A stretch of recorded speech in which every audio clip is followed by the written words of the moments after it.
Imagine flying low at just 100 feet, completely exposed, hanging out of your helicopter. You're behind your machine gun, with 2,000 rounds resting between your legs, scanning for targets. With your gun being your only protection, you hope to avoid the sights of an AK, a .51 caliber machine gun, or even worse, a 23mm anti-aircraft gun.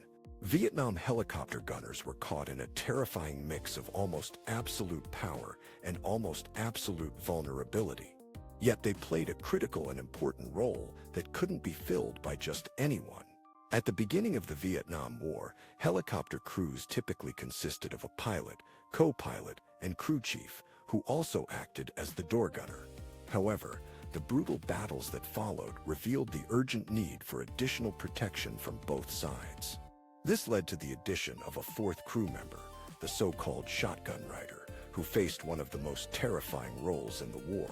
Strapped to the fuselage by a monkey strap, the experience was frightening, with no protection from enemy fire. If you wondered whether they ever fell out of the helicopters, yes, it happened.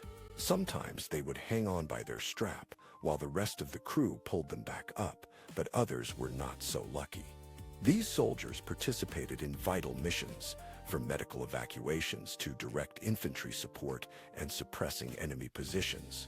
After rigorous training, door gunners were sent on combat missions in legendary helicopters, enduring painful hours of flight.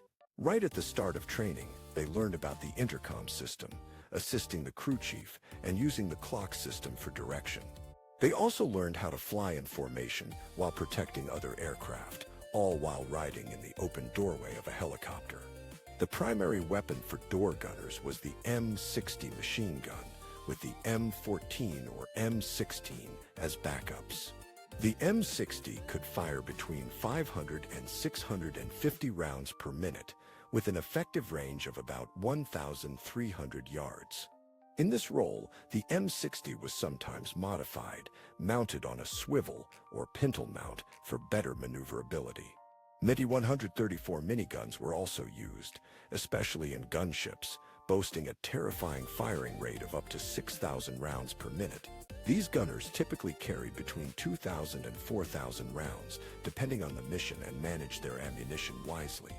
Every fifth round was a tracer, helping the gunner see where they were hitting, especially in low visibility. Door gunners could find themselves assigned to either slicks or gunships. Slicks, like the UH-1 Huey, were primarily transport helicopters used for moving troops, supplies, or medical evacuations. In this role, the door gunner provided defensive fire during vulnerable situations like takeoffs or landings. Gunships, on the other hand, were heavily armed helicopters designed for offensive combat, where door gunners operated as part of the attack team.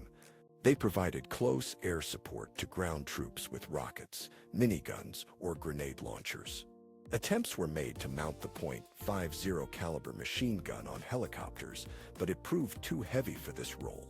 Gunners were trained to fire machine guns in various positions and at different angles according to combat needs. They coordinated with the pilot, who would turn the helicopter to align with the gunner's field of fire. However, the main challenge was firing accurately from a helicopter, which moved at high speed and different altitudes. With maneuvers to avoid enemy fire and moving targets, gunners had to adjust their aiming techniques. Constant vibrations from the helicopter and wind resistance made stabilizing the gun even more difficult. Theoretically, gunners were trained to fire in short bursts of 5 to 7 rounds, pausing to assess impact. In practice, however, they had to compensate for inaccuracy with a higher volume of fire. Gunners would sweep the area, firing in wide arcs to increase the likelihood of hitting an enemy and keeping them suppressed.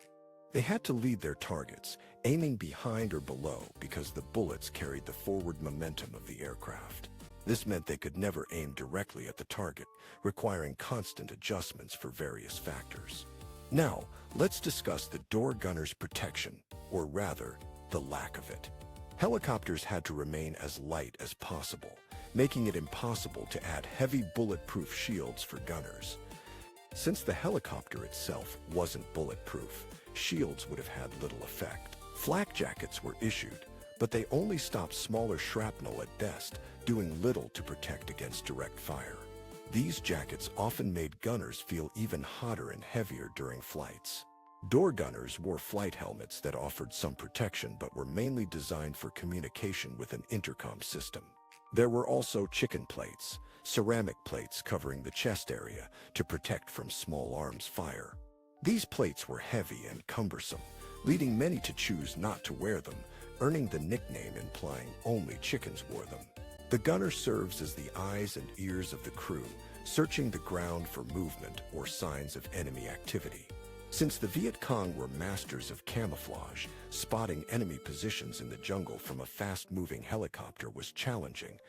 When something was spotted, it was often impossible to determine exactly who they were, leading to instances of friendly fire or civilian casualties. Without today's technology like night vision or drones, they had to decide whether to open fire based on what they saw from above. The enemy did their best to blend in with the local population, with many Viet Cong soldiers being as young as 12 years old. When firing on the move, it was nearly impossible to know exactly what they were hitting and who was in the woods. Door gunners would mark enemy positions with tracer rounds or colored smoke grenades, trying to keep the enemy's heads down. Logically, the most critical moments were landing and taking off in enemy territory, known as hot landing zones. Here, door gunners would open fire relentlessly to provide cover for the troops they were inserting or extracting. This constant fire also protected the aircraft, but it made the door gunners prime targets for enemy fire snipers and RPGs. Although they had to maintain a continuous fire, they also had to manage their ammunition carefully for the entire operation. Amidst chaotic missions filled with terrifying gunfire and the noise of the helicopter, unpredictable incidents occurred. For example, one young door gunner, after neutralizing a group they believed to be the enemy, saw one of them still alive. When his helicopter landed to inspect, he jumped out without telling anyone, wanting to help the wounded enemy. To his shock, he realized that no one knew he had jumped out, and his helicopter was flying away without him. He stood alone for about half an hour in enemy territory, unarmed, with the wounded enemy soldier until his crew returned to pick him up. Besides getting yelled at, he was lucky. Many other incidents ended tragically. Sometimes their straps would snap, or they would forget to attach them and fall out during intense maneuvers. Another door gunner fell out, but luckily from a low altitude, landing right on top of two Viet Cong soldiers. This unexpected fall knocked the wind out of everyone, but he quickly recovered, took one of their weapons, and eliminated the two enemies. For this acrobatic move, which seemed unbelievable, he received a medal for bravery. There were many situations where severely wounded door gunners continued to provide support despite their injuries. During terrifying medical evacuation missions, they flew directly into a hail of enemy fire to save comrades. Veterans have described that 90% of their missions were endlessly boring, staring at the uninhabited jungle. And the other 10% was extreme fear and a desperate wish to go back to staring at the jungle instead of combat. The psychological pressure on door gunners was enormous, and their casualty rate was one of the highest. The repetitive nature of flying in and out of combat zones and witnessing death daily led to combat fatigue. Many door gunners experienced post-traumatic stress disorder, making them some of the most affected veterans of the Vietnam conflict.